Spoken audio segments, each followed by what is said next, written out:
ശ്രോതാക്കളെ, തുടർന്ന് കിസാൻ വാണിയിൽ സമയം ഒന്നിനും തികയുന്നില്ല എന്ന് പരാതി പറയുന്നവർക്ക് ഒരു അപവാദമാണ് ജോർജ്. ഒരു ദിവസത്തിന്റെ ഓരോ മിനിറ്റും ഫലപ്രദമായി ഉപയോഗിച്ച് വ്യത്യസ്തങ്ങളായ മേഖലകളിൽ വിജയം കൈവരിക്കുകയാണ് ഇദ്ദേഹം. വീട്ടുവിളപ്പിലെ ഒരു തെങ്ങിൽ നിന്ന് മാത്രം 500ഓളം തേങ്ങ ലഭിക്കുന്നു. ഒപ്പം മട്ടുപ്പാവിലെ പച്ചക്കറി കൃഷിയിൽ നിന്നും വീട്ടിലേക്ക് ആവശ്യമുള്ള പച്ചക്കറികളും പുസ്തകരചനയും ചിത്രം വരെയും മാജിക്കും ഒക്കെയായി എന്നും കർമ്മനിരതനാണ് ജോർജ് മാത്യു പുല്ലാട്ട്. പ്രിയ ശ്രോതാക്കളെ, ഇന്നത്തെ കിസാൻ വാണിയിൽ നഗരമധ്യത്തിലെ മട്ടുപ്പാവ് കൃഷി വിശേഷങ്ങൾ പങ്കുവയ്ക്കുന്നു മരട് സ്വദേശി ജോർജ് മാത്യു പുല്ലാട്ട്. നമസ്കാരം, കിസാൻ വാണിയിലേക്ക് സ്വാഗതം. നമസ്കാരം. എങ്ങനെയാണ് കൃഷിയിലേക്ക് വന്നത്? എന്തൊക്കെയായിരുന്നു ജീവിതത്തിൽ ചെയ്തിരുന്നത്? അത് പങ്കുവയ്ക്കാം. തീർച്ചയായിട്ടും വളരെ സന്തോഷമുള്ളൂ. എന്റെ ചെറുപ്പത്തിൽ പാലായിലാണ്. ഞങ്ങൾ നല്ല കൃഷി കുടുംബത്തിൽ നിന്നാണ് പഠിക്കാനും ജോലിക്കും ഒക്കെ ആയിട്ട് ഇന്ത്യ കറങ്ങി വർഷങ്ങളായിട്ട് പാല വിട്ടെങ്കിലും നമ്മുടെ ആ പാരമ്പര്യം കുറച്ചുള്ളിൽ കിടപ്പല്ലോ. അങ്ങനെ എറണാകുളത്ത് താമസമായിട്ട് ഇപ്പം 35 വർഷത്തോളമായി. ഈ വീട് വെച്ചപ്പം മുതൽ ഇവിടെയാണ് കൃഷി ഞങ്ങളുടെ ജീവിതം. പ്രീ ഡിഗ്രിക്ക് പഠിച്ചുകൊണ്ടിരിക്കുമ്പോൾ എഞ്ചിനീയർ ഹൗസിൽ ജോലി കിട്ടി. ബാംഗ്ലൂരായിരുന്നു ജോയിൻ ചെയ്തത്. പിന്നെ 15 വർഷത്തെ ജോലിയിൽ 14 വർഷം ഇന്ത്യയിൽ പലയിടത്തായിട്ട് ഇറങ്ങിയെന്ന് പറയാം. പക്ഷെ 14 വർഷമായപ്പോൾ എന്നെ പഠിക്കാൻ വേണ്ടി എയർഫോഴ്സ് തന്നെ എന്റെ നാട്ടിലേക്ക് വിട്ടു. Pala saint training college B.Ed പഠിക്കാൻ. 3 മക്കളുടെ അപ്പനായിരിക്കുമ്പോൾ ഞാൻ കോളേജിൽ പോയി പഠിച്ചു. B.Ed പാസ്സായി ബാംഗ്ലൂർ കൂടി. പിന്നെ 3.5 വർഷം അധ്യാപകനായിരുന്നു. അങ്ങനെ ഇരിക്കുമ്പോൾ റിസർവ് ബാങ്കിൽ ജോലി കിട്ടി. റിസർവ് ബാങ്കിൽ കുറച്ച് നാളായപ്പോഴത്തേനും ഇന്ത്യൻ കസ്റ്റംസിൽ ജോലി കിട്ടി. ഇന്ത്യൻ കസ്റ്റംസിൽ 21 വർഷം ജോലി ചെയ്ത് നെടുമ്പാശ്ശേരി എയർപോർട്ടിൽ നിന്ന് റിട്ടയർ ചെയ്തു. അതിനുശേഷമാണ് കൃഷിയിലേക്ക് വന്നത്? അല്ല, വീട് വെച്ച കാലം മുതൽ കൃഷിയുണ്ട്. അതിനൊരു പ്രധാന കാരണം ഒന്ന്, ആണ് സ്വന്തമായി ഉണ്ടാക്കി തിന്നുന്നതിന് ഒരു തൃപ്തി കൂടുതലുണ്ട്. എല്ലാ ദിവസവും ഞങ്ങളുടെ സ്വന്തം എന്ന് പറയാൻ ഒരു പച്ചക്കറിയെങ്കിലും ഉണ്ടാവും. അതിന്റെ വിലയല്ല നോക്കുന്നത്, നമുക്ക് അതിൽ നിന്ന് കിട്ടുന്നൊരു തൃപ്തിയുണ്ട്. പിന്നെ വീട്ടിലുള്ള എല്ലാവരും കൂടെ അവിടെ പങ്കെടുക്കുന്നതിന്റെ ഒരു രസം. പിന്നെ ഈ 15 സെന്റിന്റെ മാക്സിമം യൂട്ടിലിറ്റി ഞങ്ങൾ എടുക്കണമെന്ന് എനിക്ക് തോന്നുന്നു. വീട് കഴിഞ്ഞിട്ടുള്ള ബാക്കി ഭാഗങ്ങളിൽ കായ്ക്കുന്ന 6 തെങ്ങുണ്ട്, 3 മാവുണ്ട്, 2 കുളം. അതിലൊന്ന് മീൻ വളർത്തുന്നതും ഒന്ന് കുളിക്കാനുള്ളതാണ്. പിന്നെ അവക്കാടോ പേര അടക്കമുള്ള പപ്പായ അടക്കമുള്ള മരങ്ങൾ. ടെറസിൽ ഏതാണ്ട് എല്ലാത്തരം കൃഷികൾ. വീട് പണിയുന്ന സമയത്ത് കൃഷി ചെയ്യണം എന്നുള്ള ഒരു ലക്ഷ്യത്തോടു കൂടിയാണോ വാർത്തത്? തീർച്ചയായിട്ടും. അതിന്റെ കാരണം പട്ടണത്തിലെ ജീവിതത്തിന് പറമ്പൊന്നും പറയാൻ അധികമൊന്നും കിട്ടില്ല. നമുക്കുള്ള സ്ഥലം ആകാശത്തോട്ട്. ഞാൻ വിചാരിച്ച ഫ്ലാറ്റായിട്ട് തന്നെ മതി. എങ്കിലും നമുക്ക് പോയി ഒന്ന് ചിലപ്പം ആകാശത്തോട്ട് നോക്കൊന്ന് കിടക്കാൻ അല്ലെങ്കിൽ കൃഷി ചെയ്യാൻ. മണ്ണൊക്കെ എവിടെ നിന്നായിരുന്നു കൊണ്ടുവന്നത്? മണ്ണ് ഇതുപോലെ തന്നെ മേൽമണ്ണ് തന്നെ കൃഷിക്ക് പറ്റിയ മണ്ണ് സപ്ലൈ ചെയ്യുന്ന ആളുകളെ കണ്ടുപിടിച്ച് അവരിവിടെ എത്തിച്ചു. അത് കപ്പി കയറിട്ട് ചാക്കിലും ഒക്കെ ആയിട്ട് പണിക്കാരിൽ നിന്ന് വലിച്ചു പോയി 1.5 ലോഡ് മണ്ണ് ടെറസിലുണ്ട്. ഇപ്പോഴും നടന്ന് വെള്ളം ഒഴിക്കുന്നതിന് പകരം ഒരു വാൽവ് തുറന്നാൽ എല്ലാ ചെടിക്കും ഒരേപോലെ 10 സെക്കൻഡ് കൊണ്ട് വെള്ളം കിട്ടണം. അതായത് ഇപ്പൊ ഞാനില്ലെങ്കിൽ വേറെ പോയി ആ വാൽവ് ഒന്ന് തുറന്നു കൊടുത്താൽ മതി, അപ്പൊ എല്ലാത്തിനും വെള്ളം കിട്ടും. ആദ്യത്തെ ചാക്കിനും അവസാനത്തെ ചാക്കിനും ഏതാണ്ട് ഒരു 5 സെക്കൻഡിനുള്ളിൽ വെള്ളം കിട്ടും. 10 സെക്കൻഡ് കൊണ്ട് ആവശ്യത്തിന് വെള്ളം നിറയും. വാൽവ് ലോക്ക് ചെയ്ത് കഴിഞ്ഞാലും അത് ബാക്കി ഇരിക്കുന്നുള്ള നട്ടു വീണോളും. അപ്പൊ പണി എളുപ്പമാണ്. ജോലിയിൽ നിന്ന് വിരമിച്ചതിന് ശേഷം പൂർണ്ണമായിട്ടും കൃഷിയാണോ ചെയ്യുന്നത്? അല്ലല്ല, ഞാൻ റിട്ടയർ ചെയ്തതിന് ശേഷമാണ് എന്നെ തന്നെ കൂടുതൽ അറിയുന്നതും കൂടുതൽ ഉപയോഗിക്കുന്നതും. ഞാനൊരു ആർട്ടിസ്റ്റാണ്, ഒരു എഴുത്തുകാരനാണ്. തർജ്ജമ ചെയ്ത ഒരു 18 പുസ്തകം ഉൾപ്പെടെ 25 പുസ്തകങ്ങൾ പ്രസിദ്ധീകരിച്ചിട്ടുണ്ട്. അതിലെല്ലാ കാറ്റഗറിയും ഉണ്ട്. നോവല്, കഥ, ചരിത്രം, മനഃശാസ്ത്രം. പിന്നെ ഒരു മജീഷ്യനാണ്. മാജിക് എങ്ങനെ പഠിച്ചു?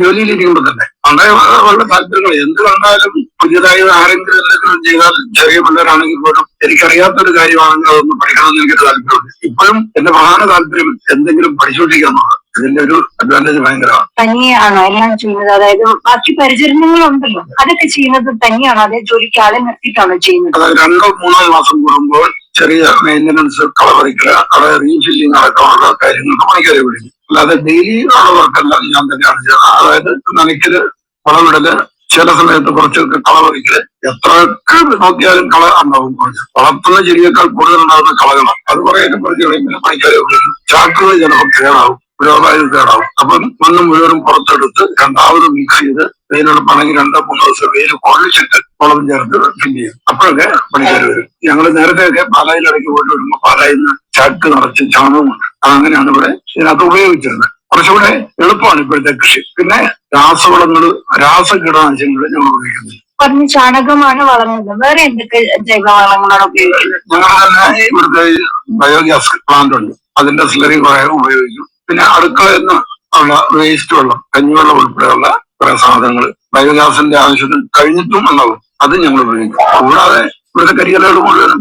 അതിനകത്തൊരു പോയിന്റ്, ഈ ചാക്കിൽ മണ്ണ് നിറച്ചിട്ട് ചെടി നടുമ്പോൾ ചെടിക്കൊപ്പം കള വരുന്നതിന് ഞാനൊരു സൂത്രം പ്രയോഗിച്ചു. ചാക്ക് നിറച്ചു കഴിഞ്ഞാൽ അതിന് മുകളിൽ ഈ തെങ്ങിനൊക്കെ പുറയിടുക എന്ന് പറയുന്നത് ചാക്കിന്റെ അകത്ത് കരിയില നിറയ്ക്കും. കരിയില നിറച്ചു കഴിഞ്ഞാൽ അതിനകത്ത് ചെടി നമ്മുടെ നടന്ന് വളർന്നു, പക്ഷെ കള തലവെക്കില്ല. അപ്പൊ കാരണം ആ ഇല തള്ളിക്കൊണ്ട് കയറി വരാൻ മാത്രം അതിന് പറ്റില്ല.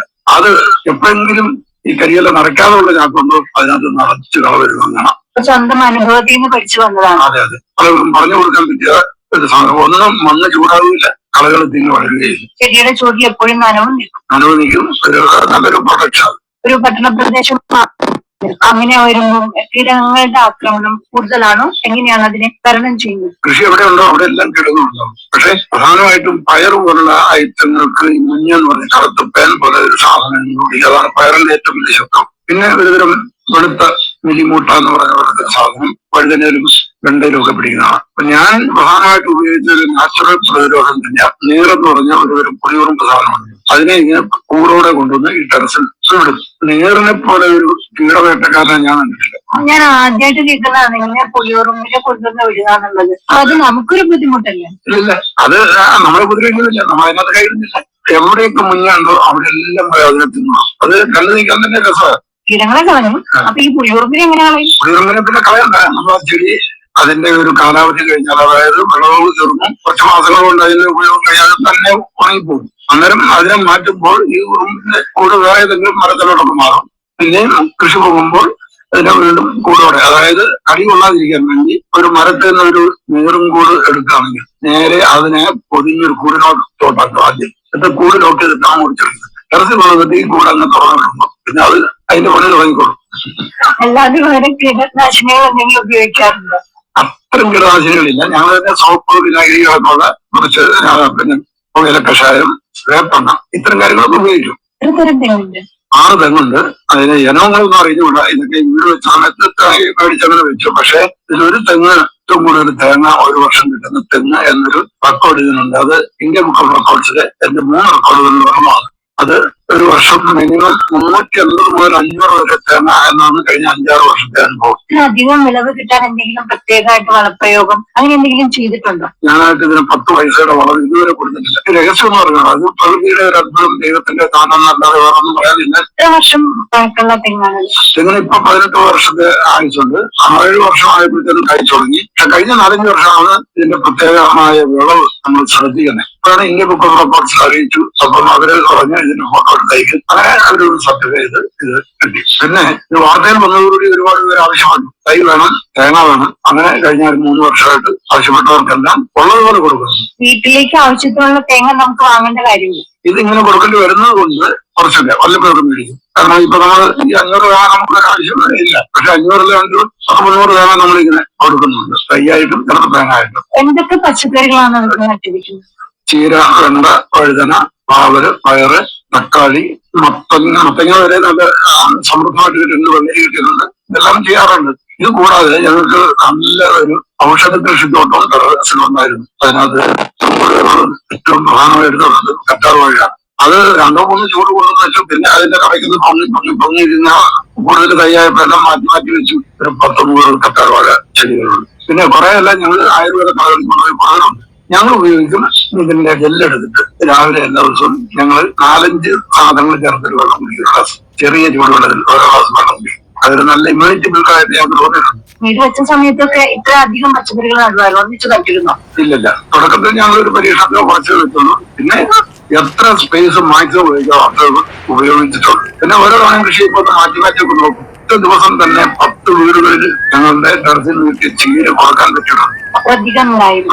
അത് കണ്ടു നിൽക്കാനൊരു രസം പച്ചയുണ്ട്. കടകളിൽ നിന്ന് വാങ്ങുന്ന അത്രയും വലിപ്പമല്ല, ഒരു കൈപ്പത്തിയുടെ വലിപ്പത്തിലുള്ള ഇല. വീട്ടില് കൃഷി ഉണ്ടായിരുന്നു എന്ന് പറഞ്ഞു. അന്ന് കണ്ടു വളർന്ന കൃഷിയിൽ എന്തെങ്കിലും സ്വയം ചെയ്യാൻ തുടങ്ങിയപ്പോ ഉൾപ്പെടുത്താൻ ശ്രമിച്ചിട്ടുണ്ട്. അത് നാട്ടിൻപുറത്ത് കുറച്ച് ഏക്കറുകൾ സ്ഥലമുണ്ട്. നെല്ല്, റബ്ബർ, കപ്പ, വാഴ, അതുപോലത്തെ എല്ലാ സാധനങ്ങളും സ്വന്തമായിട്ട് ചെയ്യാനുള്ള സ്ഥലം ഉണ്ടായിരുന്നു. ഇവിടെ വന്നപ്പോൾ സ്ഥലം ഒരുമിച്ചുള്ളത് കൊണ്ട് ഞങ്ങൾ അതനുസരിച്ച് ഇപ്പൊ ഈ മുറ്റത്ത് കൂടിയ 2-3 വാഴകളുണ്ട്. പക്ഷേ ഇവിടെ ഞങ്ങൾ കപ്പ കൃഷി ചെയ്തിട്ടുണ്ട്, കാച്ചിലും ചേമ്പുണ്ട്, ഇപ്പോഴുണ്ട് കാച്ചില്, പിന്നെ വാഴയുണ്ട്. ഇതെല്ലാം ഈ സ്ഥലത്തിന് അനുവദിക്കുന്ന രീതിയിൽ ഞങ്ങൾ കൃഷി ഓഫീസുമായിട്ട് ബന്ധപ്പെട്ട് എന്തെങ്കിലും സഹായങ്ങൾ കിട്ടാറുണ്ട്? തീർച്ചയായിട്ടും മരടിലെ കൃഷി ഓഫീസ് പണ്ട് മുതലേ വളരെ എഫിഷ്യന്റ് ആയിട്ട് വയ്ക്കുന്നുണ്ട്. പ്രത്യേകിച്ച് ഇങ്ങനെയുള്ള കാര്യങ്ങളൊക്കെ വളരെ പ്രോത്സാഹിപ്പിക്കുന്നുണ്ട്, നല്ല സപ്പോർട്ട് തരുന്നുണ്ട്. ഒരു കാർഷിക ഗ്രൂപ്പ് തന്നെ ഉണ്ട് മരട് കൃഷി ഓഫീസിന്റെ കീഴിൽ. അവരെ അറിയിക്കും വളം വന്നിട്ടുണ്ട്, പച്ചക്കറി തൈകൾ വന്നിട്ടുണ്ട്. അപ്പം വളരെ എളുപ്പത്തിൽ അത് കിട്ടുന്നു. മുടങ്ങാതെ എല്ലാ വർഷവും പലതവണ അവര് തൈകൾ തരും, വളം തരും. അധികം വർഷം കൃഷി ചെയ്യുന്നതാണല്ലോ, പുരസ്കാരം എന്തെങ്കിലും കിട്ടിയിട്ടുണ്ടോ? ഏറ്റവും പ്രധാനമായിട്ട് പറയേണ്ടത് ഇന്ത്യ ബുക്ക് ഓഫ് റെക്കോർഡ്സിലെ ഒരു എൻട്രിയാണ്. ഏറ്റവും കൂടുതൽ വിളവുള്ള തെങ്ങ് ഞങ്ങളുടെ മുറ്റത്താണുള്ളത്. അതാണ് ഒന്നാമത്തെ ഒരു പുരസ്കാരം. പിന്നെ മരട് കൃഷിഭവന്റെ വകയും മരട് മുനിസിപ്പാലിറ്റിയുടെ വകയും അംഗീകാരങ്ങൾ കിട്ടിയിട്ടുണ്ട്. വീട്ടുകാരുടെ സപ്പോർട്ട് എങ്ങനെയാണ്? മുഴുവൻ സപ്പോർട്ടാണ്. ഭാര്യ ടീച്ചറാണ്, മക്കള് 2 ആണും 2 പെണ്ണുമാണ്. ഒരാളെ ഉള്ളിപ്പോടെ മോള് പഠിക്കുന്നു. പറ്റുന്ന സമയത്തൊക്കെ അവരും വെള്ളമൊഴിക്കാനും വിളവെടുക്കാനും എല്ലാവരും സഹകരിക്കുന്നുണ്ട്. മൂത്തയാള് ഇംഗ്ലണ്ടിലും 2ാമൻ സിംഗപ്പൂരുമാണ്. ഇംഗ്ലണ്ടിലുള്ളവൻ അവന്റെ അപ്പുറത്തെ സ്ഥലത്തുള്ള സീസൺ അനുവദിക്കുന്നത് പോലെ പച്ചക്കറി കൃഷികളും ഒക്കെ ഉണ്ട്. ഇന്നത്തെ തലമുറയോട് അല്ലെങ്കിൽ നമ്മുടെ ശ്രോതാക്കളോട് ചേട്ടൻ എന്താണ് പറയാനുള്ളത്? ഭക്ഷണം കഴിക്കുന്ന എല്ലാവർക്കും കൃഷിയെപ്പറ്റി അതിന്റെ പ്രാധാന്യത്തെ പറ്റി അറിയാം. ദിവസത്തിന്റെ ഒരു അല്പ സമയം ഉപയോഗിച്ച് നമുക്ക് ആവശ്യത്തിനുള്ള ഓരോ ഐറ്റമെങ്കിലും എല്ലാ ദിവസവും കഴിക്കാവുന്ന പോലെ കൃഷി ചെയ്യാൻ നമുക്ക് ഒരുപാട് സ്ഥലമൊന്നും വേണ്ട. ഒരല്പം താല്പര്യം, ഒരല്പം സമയം, ഇത്ര ആവശ്യമുള്ളൂ. പിന്നെ ഇതിന് സാമ്പത്തിക ലാഭം അല്ല നോക്കുന്നത്. സാമ്പത്തിക ലാഭവും ഉണ്ടാവാം. കൃഷി ചെയ്യുന്നതിന് നമുക്കൊരു ആത്മസംതൃപ്തിയുണ്ട്. ഓരോ പൂ വിരിയുമ്പോഴും ഓരോ കായ മാറുമ്പോഴും നമ്മുടെ നട്ട ചെടി നല്ല ആരോഗ്യത്തോടെ വളർന്നിരിക്കുന്നത് കാണുമ്പോഴും നമുക്കൊരു സന്തോഷമുണ്ട്. ചെടികളോട് പോലും നമുക്ക് സംസാരിക്കാം. ഇതിനെ ഒരു വള്ളിയൊക്കെ ചുറ്റി എങ്ങനെ ഒരു വേറൊരുത്തരോട്ട് കയറി പിടിക്കുന്നതും എന്ന് കാണുന്നത് ഒരു രസമാണ്. അതിന് കണ്ണില്ലാതെ എങ്ങനെയാ അത് അങ്ങനെ കയറി പിടിക്കുന്നു, അതിനെ